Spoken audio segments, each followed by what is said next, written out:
नवजात शिशु एवं बाल रोग विशेषज्ञ के लिए अब आपके शहर सीवान में खुल गया है Prakash newborn and child care centre. यहां पर सेवा देंगे डॉक्टर विकास कुमार, जिनका पहला पता है डॉक्टर उर्मिला अखौरी के सामने हॉस्पिटल रोड सीवान और दूसरा पता है डॉक्टर रामाजी चौधरी के बगल में डॉक्टर शरद चौधरी के सामने सीवान, जहां पर होगा नवजात से 18 वर्ष तक के बच्चों का सभी प्रकार का इलाज, जैसे में दिमागी समस्या, मिर्गी, दिमागी बुखार, दिल की बीमारी, झटका आना, चमकी बुखार, निमोनिया, किडनी की बीमारी इत्यादि होता है। यहाँ पर वेंटिलेटर की विशेष सुविधाएं उपलब्ध हैं, जिनका मोबाइल नंबर है 8920114788 और इनका दूसरा नंबर है 8434931517। राजद के महिला प्रकोष्ठ के जिला अध्यक्ष सुनीता यादव इस वक्त हमारे साथ हैं। बता दें कि बिहार में इसी वर्ष बिहार विधानसभा का चुनाव होना है और ऐसे में जितने भी राजनीतिक दल के जो पार्टी के लोग हैं अब चुनाव के लिए अपना कमर कस रहे हैं। चलिए बातचीत होगा, कुछ चुनावी मुद्दे पे इनसे बात करेंगे, कुछ कड़वे सवाल भी करेंगे। मैडम बहुत बहुत स्वागत है। आपका भी बहुत बहुत स्वागत सुहासी। आप लोग लगातार सामाजिक परिचर्चा मीटिंग लगातार चल रहा है। ये और पहले भी होना चाहिए मैडम, अब चुनाव आ रहा है तब क्यों हो रहा है?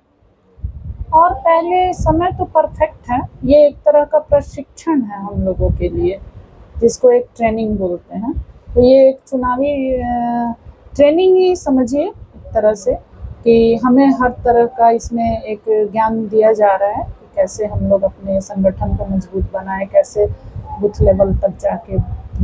ये और पहले हो सकते थे, चुनाव करीब है तो नहीं किया जा रहा है। ये चुनावी अभी लास्ट ईयर लोकसभा चुनाव खत्म हुआ, उसके बाद लगातार हमारी महिला संवाद यात्रा में तेजस्वी जी निकले ही हैं। हम लोगों को नहीं लगता है, हम लोग तो हमेशा लग रहा है एक तरह से ट्रेनिंग मिलती जा रही है टाइम टू टाइम, और बहुत गौरवान्वित हैं हम लोग कि ऐसे एक परिवार से जुड़े हैं कि इतनी अच्छी ट्रेनिंग दी जा रही है, इतने अच्छे हमारे ट्रेनर लोग हैं जिन्होंने इतनी बारीकी से हमें हर बात को समझाते हैं। कितना इफेक्ट इसका पड़ने वाला है आगामी जब चुनाव होंगे बिहार में विधानसभा चुनाव का? तो बहुत अच्छा इसका असर पड़ेगा। हम लोग जहां हम नहीं जा पा रहे हैं वहां तक हमें ले जाया जा रहा है, जहां हमारी दृष्टिकोण कम है कि हाँ यहाँ भी जाके इस तरीके से वर्क करना चाहिए, तो वो हमें बताया जा रहा है।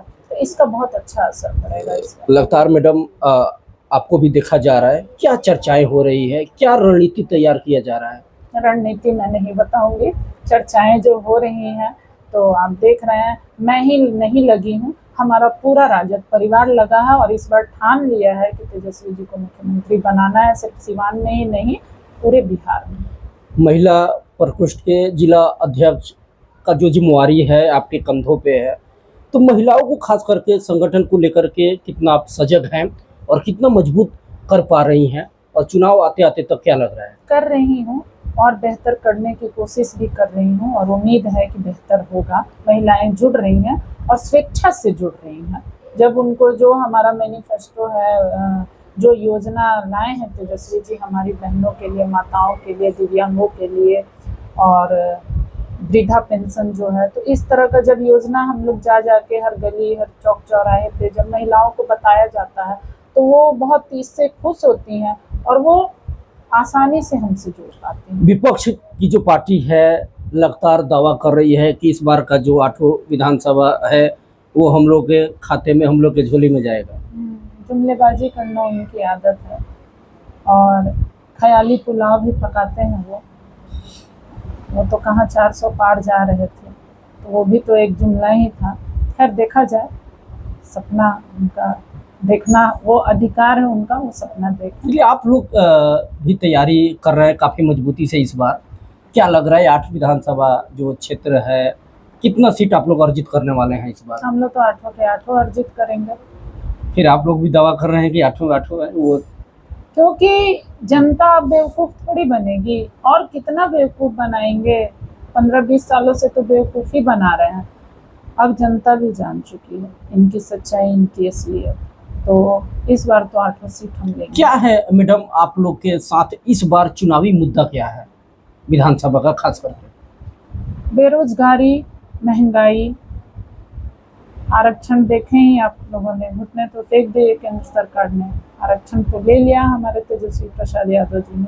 तो यही सारे मुद्दा हैं, महंगाई, बेरोजगारी, जो ये लूट खसोट अत्याचार, हमारे माननीय नीतीश जी के जो सरकार में, जो बिहार में अभी जो एक प्रशासनिक लोग हैं, जो जिस तरह का माहौल चल रहा है, इतने अत्याचार, इतने बलात्कार जो बढ़े हुए हैं, तो लोग अब इन सब से छुटकारा पाना चाहते हैं। तो निश्चित तौर पे लोगों ने भी ठान लिया है कि इस बार सरकार बदलनी। पलायन का क्या होगा मैडम? जो भी मौजूदा सरकार भी है या आप लोग भी दावे करते हैं कि पलायन जो है वो रुकेगा, लेकिन अभी तक इस पर मौजूदा सरकार या विपक्ष कोई भी काम नहीं कर पाई है अभी तक।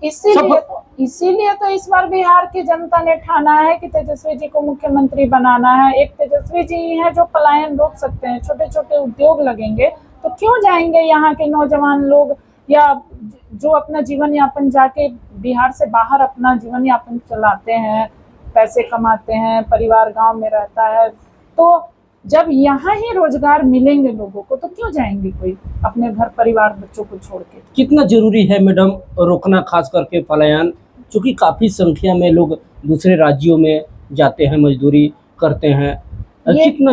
ये भी एक आपका बहुत अच्छा सवाल है कि कितना जरूरी है। ये बहुत जरूरी है। हमारे यहाँ के इतने टैलेंटेड लोग और दूसरे राज्य में जाके और वहाँ के लोग उनका फायदा उठा रहे हैं, उनसे काम लेके वो अपने राज्य को आगे बढ़ा रहे हैं, तो इससे हमारा राज्य पीछे जा रहा है। पलायन रुकेगा तो हमारे राज्य का विकास होगा। जो भी लोग हैं जिनके अंदर जो हुनर है, जो कला है, वो यहाँ विकसित होगी, तो उसका लाभ हमारे बिहार को। मौजूदा सरकार भी वादा करते आ गई कि पलायन रुकेगा, वो भी काम नहीं की। ये चुनाव में सिर्फ एक एजेंडा बना लिया जाता है, इसको ये मुद्दा बना लिया जाता है इसको। बिल्कुल, मैं आपकी बातों से सहमत हूँ कि उनका एजेंडा तो हिंदू मुस्लिम, जाति धर्म और सिर्फ जुमलेबाजी है। अगर इतने सालों में एक भी अपने वादे को उन्होंने पूरा करके दिखाया हो तो कुछ कहा जाए, बस जुमलेबाजी है। तो अब जनता बेवकूफ़ नहीं बनने वाली है। चलिए, एक और भी लगातार सिवान में खबरें वायरल हो रहे हैं सोशल मीडिया प्लेटफॉर्म पे। भाजपा के कुछ लोग हैं जो ये कह रहे हैं कि औध बिहारी जो आपके नेता हैं, विधायक हैं, कि उनको अब रिटायरमेंट ले लेना चाहिए। क्या सच में रिटायरमेंट ले लेना चाहिए? क्यों ले लेना चाहिए? उम्र हो गया है। उम्र तो मोदी जी की भी हो गई है, रिटायरमेंट तो उनकी भी जरूरी है, अब बहुत ज़रूरी है अगर हमारे देश को बचाना है तो कृपया मैं जिन्होंने भी ऐसी टिप्पणी की है, मैं उनसे कहूँगी कि एक बार ये बात अपनी मोदी जी तक पहुँचाएं और उनसे कहें कि प्लीज़ वो गद्दी छोड़े और किसी को दूसरे को मौका दें ताकि हमारा देश का विकास होना शुरू हो। तो फिर चचा तो हमारे गार्जियन है, हमें नहीं लगता है कि ऐसा कुछ है। ये हमारी पार्टी और हम तय करेंगे ना कि किसको कब रिटायरमेंट लेने की ज़रूरत है। दूसरी तरफ वही अगर हम बात करें तो तेजस्वी प्रसाद यादव भी बोलते हैं कि युवाओं को मौका मिलनी चाहिए, युवाओं की वो बात करते हैं, तो ऐसे में अब क्या होगा? युवाओं की बात करते हैं तो बुजुर्गों को छांट देते हैं क्या? ऐसा भी सुने हैं क्या? ऐसा तो नहीं है। बिल्कुल युवाओं को मौका मिल रहा है। अगर मौका नहीं मिलता तो हमारे सिवान के जिला अध्यक्ष श्री विपिन कुमार कुशवाहा जी नहीं होते, वो भी एक युवा है। मैं आपके सामने हूँ, तो हम युवाओं को तो मौका मिल ही रहा है, आगे भी मिलेगा। लगता है कि मौका मिलेगा? बिल्कुल मिलेगा।